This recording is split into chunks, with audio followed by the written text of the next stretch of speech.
ஹாய்ங்க, அனைவருக்கும் காலை வணக்கம். இன்றைக்கி ஒரு குட்டி மினி விலாக் வீடியோ தான் பார்க்க போகிறோம். இன்றைக்கி காலையில் எழுந்தோடனே பாத்திரம் தான் தேய்க்க ஆரம்பிச்சிட்டேங்க. கொஞ்சம் பாத்திரம் இருந்துச்சு, சரி தேய்ச்சி வச்சுட்டு சமையல் வேலையை பார்த்துக்கலாம் அப்படின்னு சொல்லிட்டு இருக்க பாத்திரத்தையும் தேய்ச்சி வச்சுட்டேன். இப்போ வெங்காயம் தக்காளியெல்லாம் கட் பண்ணி வச்சுருக்கேன். அதையும் சின்னதாக கட் பண்ணி வச்சுருக்கேன் தக்காளி சாப்பாட்டுக்காக. சாப்பாடு ஒரு பக்கம் வச்சு விட்டுட்டேன்.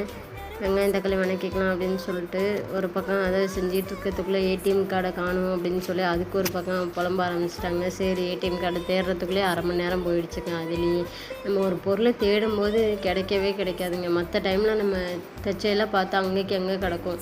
ஆனால் ஒரு பொருளை நம்ம தேடும்போது அந்த பொருள் கிடைக்கவே கிடைக்காதுங்க. அதே போல் தாங்க, நம்ம பஸ் ஸ்டாப்புக்கு எங்கேயாவது போகணும், அர்ஜெண்ட்டாக எங்கேயாவது போகணும் அப்படின்னு நம்ம பஸ் ஸ்டாண்டில் போய் நின்னாக்கா பஸ்ஸும் வராது, ஒன்றும் வராது. மற்ற டைமில் பார்த்தா நம்ம எதிர்பார்க்காத டைமில் பார்த்தாக்கா பஸ்ஸு வந்து போய்கிட்டே இருக்கும். இது எனக்கு மட்டும்தானா இல்லை உங்களுக்கும் எல்லாருக்குமே இப்படி தானா அப்படின்னு மறக்காமல் கமெண்டில் பின் பண்ணிட்டு போங்க. ஒரு பக்கம் தக்காளி வெங்காயம்லாம் வணக்கி வச்சுருக்கேன். எங்கள் பாப்பா அதுக்குள்ளே எழுந்திரிச்சு வந்துட்டு உடனே கிச்சனுக்கு நேராக கிச்சனுக்கு வந்து அம்மா என்ன சாப்பாடு செஞ்சீங்க இதை தான் கேட்குறாங்க. வேலையாக ஃபஸ்ட்டு ஃபேஸ் வாஷ் பண்ணுறாங்களா இல்லை வாய் கொப்பளை வைக்கிறாங்களா பல்லு தேய்க்கிறாங்களான்னு தெரியாது. நேராக கிச்சனுக்கு வந்து அம்மா என்ன சாப்பாடு செய்கிறீங்க, அவங்களுக்கு பிடிச்ச மாதிரி செஞ்சுருந்தாக்கா சிரிச்சிட்டே சந்தோஷமாக வெளியில் போவாங்க.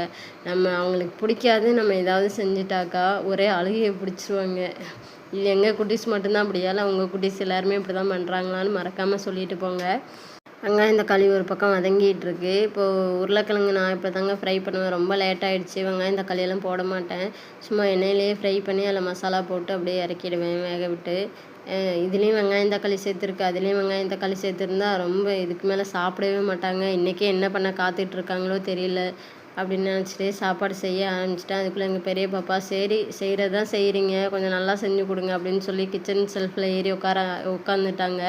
அம்மா நான் வீடியோ எடுக்கிறேன், நீங்கள் சமையல் வேலையை பாருங்கள் அப்படின்னு சொல்லிட்டு அவங்க தான் வீடியோ எடுத்துகிட்டு இருந்தாங்க. கட் பண்ணி அவங்க தான் வீடியோ எடுத்துகிட்டு இருந்தாங்க. சரி இதுவும் நல்லது தான் அப்படின்னு சொல்லிட்டு அவங்களே வீடியோ எடுக்க சொல்லிட்டேன் நான்.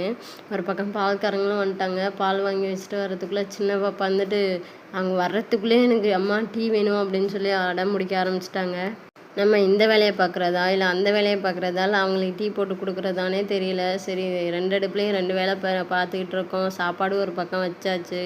சரி, சாப்பாடை கிளறி கொடுத்துட்டு டீ வச்சு தரேன் அப்படின்னு சொன்னேன், கேட்கல. சரி டக்குன்னு சாப்பாடையும் கிளறிடலாம் அப்படின்னு சொல்லிட்டு நம்ம வெங்காயம் தக்காளியெல்லாம் போட்டு வதக்கி வச்சுருக்கோம். அதை போட்டு நல்லா கிளறி எடுத்துக்கலாம். நல்லா சாப்பாடு உதிரியாக இருந்தால் தான் தக்காளி சாப்பாட்டுக்கு நல்லாயிருக்கும். நீங்கள் எப்படி செய்வீங்கன்னு மறக்காமல் சொல்லுங்கள். ஏன்னா இப்படி செஞ்சால் தான் நல்லாயிருக்கும். டீயும் போட்டாச்சுங்க, அவ்வளோதாங்க. நீங்கள் என்ன செய்வீங்கன்னு மறக்காமல் சொல்லிட்டு போங்க. நம்ம ஐடியா லைக் பண்ணிக்கோங்க, சப்ஸ்கிரைப் பண்ணிக்கோங்க. டாட்டான்னு ஒரு வீடியோவில் பார்க்கலாம்.